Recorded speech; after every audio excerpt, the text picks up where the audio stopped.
Hey everybody, it's Dr. Green the Rose Scholar coming at you with chapter 2 of my book. This is titled so far is called Immediate Satisfaction and Long-Term Regret. It's going to need a lot of revisions on the book and everything. I'm just giving it to you as I write it. Here we go. Chapter 2. The toddler rocked side to side, crying and pointing at the bumblebee on the outside of the screen door. His brother tried to pull him away from the door, but every time he tried, the toddler would cry louder. His mother would yell from the other room, "Keep him quiet, I'm trying to sleep." The toddler's crying was getting louder. His brother tried to get his attention with toys and even candy. The toddler was having none of it. He wanted the pretty bumblebee. His cries finally reached a level where Mom had yelled and had enough. "Give him what he wants," she yelled. His brother tried to explain, but nothing was Mom's reply. "Let him have it now." His brother, frustrated by the crying baby and upset that his mother was talking to him like this, decided to open the screen door. The toddler waddled outside to the shrubs beside the porch. It took him a few tries, but he finally caught the bumblebee with his two hands. The older brother grit his teeth, put his hands over his ears, and squinted his eyes in anticipation of what he knew was coming. And came it did, the loudest ear-piercing scream imaginable. Within a few seconds, Mom was running down the hall with the belt and screaming at the baby. The older brother, with a tear in his eye, just shrugs and sadly walks away. The moral of the story, guys, like the baby, most of us want what we want, and we want it now. We do not take into account the long-term effects of getting what we want now. We're just spoiled little children who refuse to listen to proper guidance. In today's world, we all know the dangers of consumer debt and the ramifications of student loans and vehicle loans. Yet the vast majority of us are extended with these three types of debt. We have had all the baby brothers who tried to in vain to warn us. We have all had the baby's brother who tried to warn us about the effects of too many credit cards or vehicle loans, payday loans, etc. I'm one of the people trying to warn you. But my voice gets drowned out by the politicians, banks, merchants, friends, family, etc. Though I can try to warn you, ultimately the choice is yours. The lenders will tell you to take all of you can and seem like they are on your side. But when you fall behind and are about to lose everything, they will come down that hallway with their belt in their hand. When they are beating you half to death with the credit scores, collection calls, threats of lawsuits and repossessions, just remember the brother who cried for you. When the bee sting and the belt stung even more.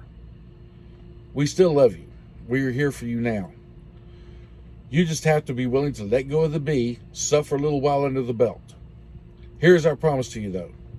If you let go of the bumblebee and never try to catch it again, we can help you. The belt of the creditors will hurt at first, but if you follow our plan, the pain will stop. And as long as you follow our plan, you will never feel that pain again. That's our promise. Because it's not just me that does this stuff, but my whole family helps people. We work with people that are in debt and everything and try to help people get out.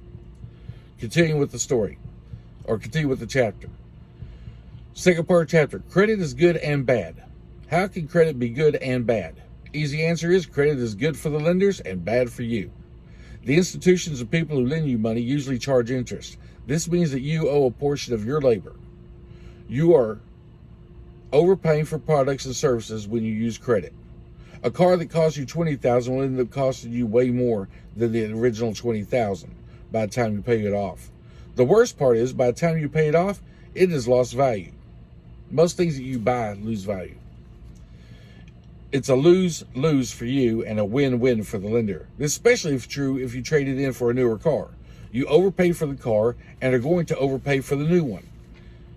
And to add insult to injury, the dealership is going to buy your paid-off car from you at a lower price than you would get on the open market. They will then turn around, mark up the price, and resell it to someone else on credit. So now they have two unfortunate saps overpaying for the two cars that are continuing to go down in value. Good for them, bad for you. You overpay for everything you get on credit. You need to get into the habit of adding 15 to 25% on everything you purchase before you buy it. And this is if you pay for your credit card off quickly.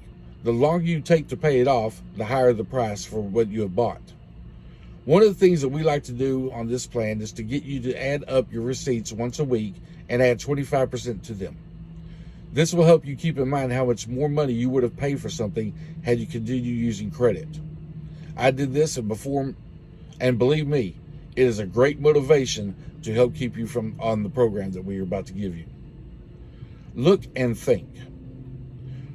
One day when you get time, I would like you to take a couple of hours and drive around your town or city, preferably a city of a decent size. There are a few things I would like you to look for, take notes about, and observe.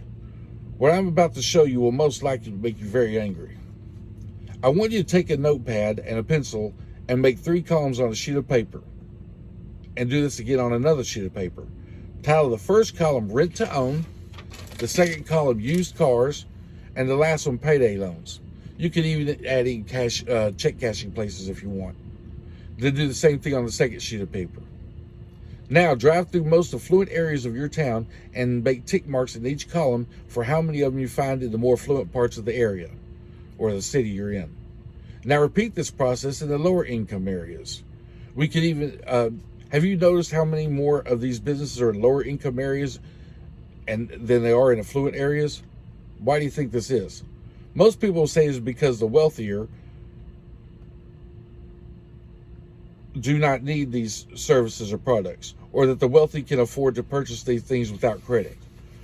But these are not the reasons. Wealthy people need furniture, used cars, check cashing, and payday loans. Or they don't need payday loans, but they need personal loans. And most wealthy people that you consider wealthy are in debt too. So why aren't there as many of these businesses in the wealthy side of town? Well, simply put, wealthy people know better than to use these services. They may still buy these things on credit or get loans and cash checks, but they know better than to go to these places that charge extremely high fees and interest rates to do so. That is the reason. These businesses know their demographics. They know the people who live in these areas are either one of 3 things or a combination of these 3 types of people: ignorant of how money works, have bad credit, or desperate. They aggressively market to these individuals to take advantage of them. Again, good for the lenders, bad for the community. Let's take a closer look at these industries so we can better understand how sleazy they truly are. Let's start with the first column. Rent-to-own furniture stores. These stores already put over a 100% markup on the sales price that you're getting. You could buy the same appliances or furniture at a furniture store, Home Depot, Lowe's, or similar retailers for half the price that the rent-to-own places are charging. The furniture makeup is even higher. Markup is even higher. Not only are you paying double the value, but now they're going to charge interest at an extremely high rate. By the time you pay off these items, you'll be paying 4 times the true price of the item. Then there are the late fees starting on day 1. Wow. This isn't even the worst part. If you can't afford it any longer, they will repossess it. They will then start the entire process over again with the furniture they repossessed from you by selling it to someone else and overcharging them, just like they did you. If I didn't have a conscience, this would be a great business to get into. I don't know how these people sleep at night. To be clear, there's nothing legally wrong with what they are doing. But just because you have the right to do it doesn't make it right. Now let's look at the tote-to-note lots. When you go in to buy a car at a tote-to-note lot, you are already, by the time you pay the down payment is usually what they are paying full price at an auction for the vehicle. Within a few months, they are charging you higher interest, and within a few months, you may fall behind. They hope you do. Used car lots are there for main purposes not to sell someone a car. It's to hopefully get a few payments out of you, pay for the car, repossess it, and sell it again to someone else. Down payment again is what they made off of you, and they get to keep extending it out. And they're overcharging on interest rates for these used cars. Their business is not to sell cars. They're actually the repossession business. Again, good for them, bad for you. Check cashing places. If you don't have a bank account and you're going to a check cashing place and trying to cash your checks, you're going to pay extraordinary and exorbitant fees for this service. On top of that, they are constantly marketing other financial services to you that you really don't need, and it costs way too much. Then you have the payday loans. These snakes in the grass have found a way to bring back the debtor's prison in some instances. They require you to either put up collateral worth at least 4 times the loan amount you want, whether it is your car, property, or other collateral. Some may even request to have you write checks out of your checking account, post-date them. If the money isn't in the bank, you get charged a fee for insufficient funds that they deem enough. If you can't or don't pay it, they will have you arrested and charged with check fraud. If you cannot pay, you could be arrested and charged, and depending on the amount, it could even be a felony charge, sending you to state prison. And when you get out, you still owe the debt plus interest accrued during that time period. Now try to get a job or department with a charge of check fraud on your record, all because you want to go on a summer vacation for a week or two with your family. Yeah, that's chapter 2 of my book, guys. Let me know in the comments below. Some of you have been in debt. I've been in bad debt. I've been in hugely bad debt. So please let me know in the comments below what you think so far about the book. If you have any suggestions or anything, let me know.